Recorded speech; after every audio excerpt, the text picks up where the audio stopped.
Yes, welcome back to the Sports Show. One of our favourites in here, Baz, of course. He was a legend at the Crows, two-time Premiership player. Had a season or two with Footscray, I reckon 94, 95, 96, and he came back and led the Crows to their two premierships, played at South Adelaide. We're going to have a chat with the one and only Kim Koster. Kim, how are you, mate? Phil, Baz, good to see you. Bit weird not sitting in between the both of you. Yeah. Well, BO or something. He's got the right hairstyle for it. Right. Hey, mate, let's talk about your journey, because a lot of the players now, we know it's different, understand that, but for you to go from South Adelaide to Footscray back in 94, what was the transition like leaving Adelaide to Victoria, new club, new environment? Yeah, look, I've actually stayed for a year. I should have gone in 93, but I went in 94. Transition was pretty good. The clubs really looked after you. And I think back then, Adelaide were really huge. And I actually did want to actually play for them early. And then when they didn't pick me and picked all my mates, I went, you know what? I'm happy to go to Victoria, where supposedly the footy was. And playing with the Bulldogs was awesome at the time. I played with some absolute legends. The history of their footy club was brilliant. You walk into the footy club and you can just feel the history of that era. And I actually really loved it. Stayed 2 years and then come home, and the reason is, I suppose I got offered more money. That's I suppose the guts and guts of it. You look back and everyone says even these days when players leave, they go for family reasons. But I was only an hour away on a plane, and at the end of the day, the Crows offered more. You're not in it for that long, and so I thought, well, I'll have a go. The family reasons are the wife saying, mate, you can get another $100,000 if you go over there, so you're going. That's good family reason. Mate, tell us about 93. Why didn't you go in 93? Interesting. So there was about 6 or 7 blokes. It was really had a great year at South Adelaide. You had Randall Bone, Chris Groom, Matthew Powell, Trent Mills, Andrew Osborne, myself, Matt Rogers. Yeah, pretty good. There's probably a few more, one or two more that got actually drafted that year. Harry Kernahan was our general manager, John Reid was the coach, and Mark Nailey had just come back from the VFL. And I think they thought, well, here we go, we're a chance to actually make finals and have a good year and possibly could win a grand final. So we don't want these young kids who had some talent to go. So they all sort of, I think, got together and said, we don't reckon you guys are ready. And that was the whole thought process of, we don't reckon you're ready. You should have another year before you go over and play with the real men. And you know what? I'm not sure. I suppose the only person I really wanted to say is go is my father. And he said, you're probably not ready either. And I don't know why, but we all stayed, and that was the only reason. Just purely, I think, because we thought, we've got Mark Nailey telling us, we've got Harry Kernahan, John Reid, and we're all going, and also probably just going. 93? 90, no, we didn't. So 93 was actually, I'm not sure where we finished in 93, not real good. 91, I know in 91, the league won a premiers and got knocked out in straight sets, but the reserves, we won the grand final with that group of kids. So, I mean, you mentioned Mark Nailey, unfortunately passed away just recently. Just tell us a little bit about your impressions of Nails as a player. Mate, it's funny looking back as a kid, because I was only young, and you look at Nails, and we had probably a little bit of banter as a kid. He'd always say that I was useless and no good, and I'd say, well, mate, the reason he only got it is because I was handballing out to him.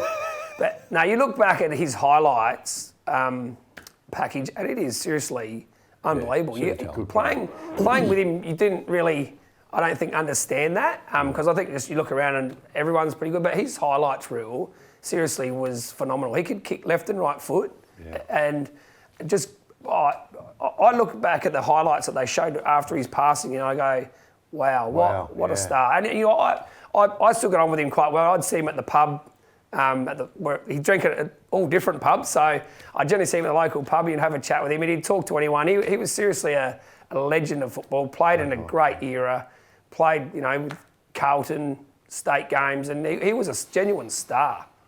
So, mate, come back and play for the Crows. 87, 88, you get your premierships, and you play with some great players. McLeod. 87, 90, 87, 88. 87, 88. You want them both, don't you? So, you got your Edwards, you got your McLeods, you got Mods, you got some unbelievable players. I talked to Blighty about it, and he said, no, Kim Koster was our best player. Don't make any mistake about that. Is he right? Without a doubt. Even if he was sitting there now, I'm sure he would say that. I'm sure. I won't tell you what I've heard some of the other comments come down through the bench or whatever, but nah, look, I was definitely the best. You were the best.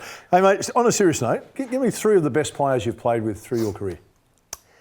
Well, I'll go with I've had a few. Doug Hawkins, from the Bulldogs, Scott Wind, and look, a young kid, Scott West, they were stars. Yep. And there's more, and even Libba. Yep. And then you got Darren Jarman and Tony Modra. Seriously, by far the best that I've played with.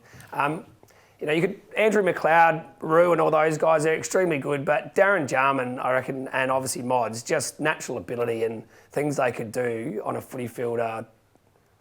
It's awesome. You don't see too many players like it anymore.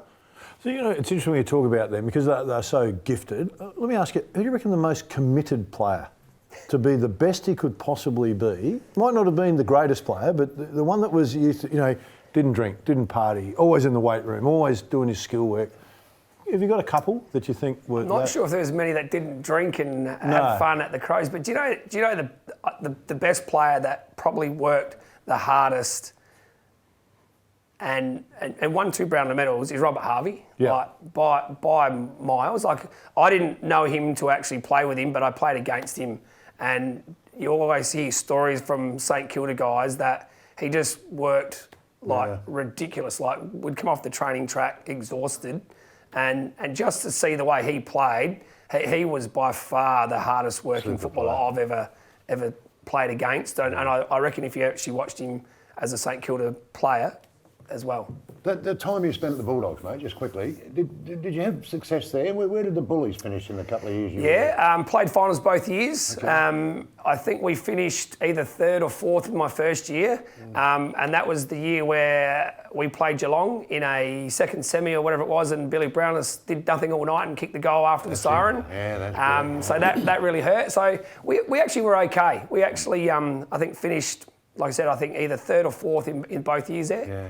So, hey, mate, let's talk about the Crows right now. Unfortunately, this year wasn't a real good one for them. What's your take on the season? Look, everyone blames COVID, but they all went through it. I think if you look at Adelaide, I suppose you have to look at talent at the end of the day.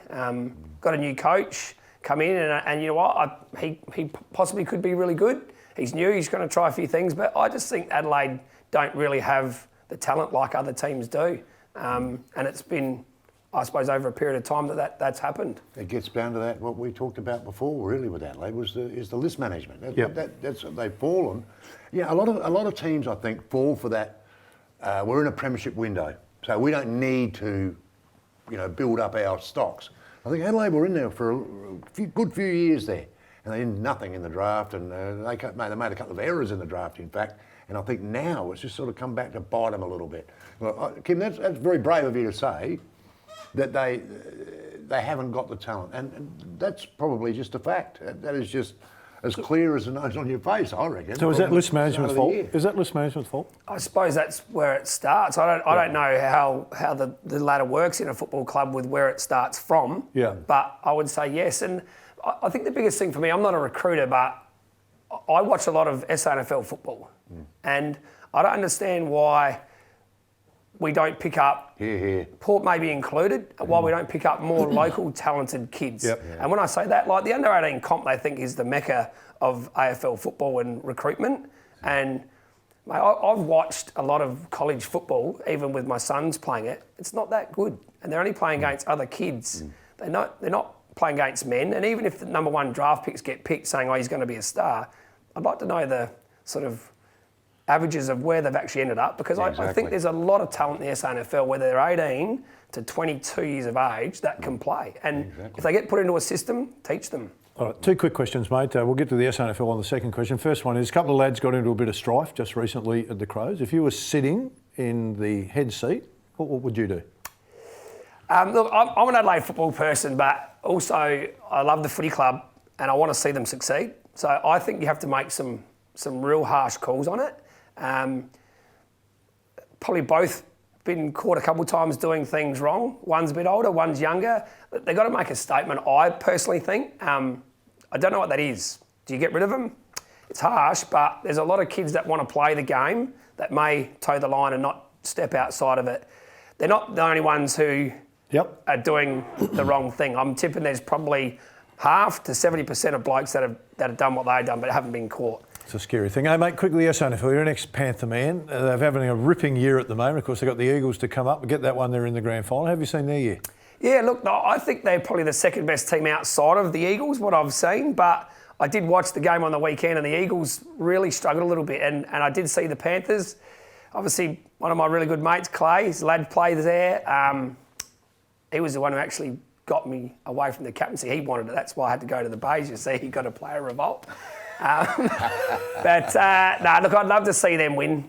Tough game against the Eagles because they are good, but if they win it, I think they're a massive chance. Yeah, I think if they get over the line, I reckon they're a massive chance against North. They've got a really good winning game history against North Adelaide. So I think if they make it, they're a huge chance to win their first. And I think since 64 or something like that. So it'd be awesome for that to happen. Kimmy Koster, Fluorio Milk, our special guest, mate. So we've got to plug Fluorio Milk because apparently Fluorio Milk's really good. So the South boys have been drinking it. They've been drinking the double shot iced coffee. That's why. Hey, it's local. Buy SA. Simple as that. I couldn't agree more. All right, that's the biggest farewell we've ever had on the show about Fluorio Milk and Kim Koster. Stay with us still. Plenty to come on the show.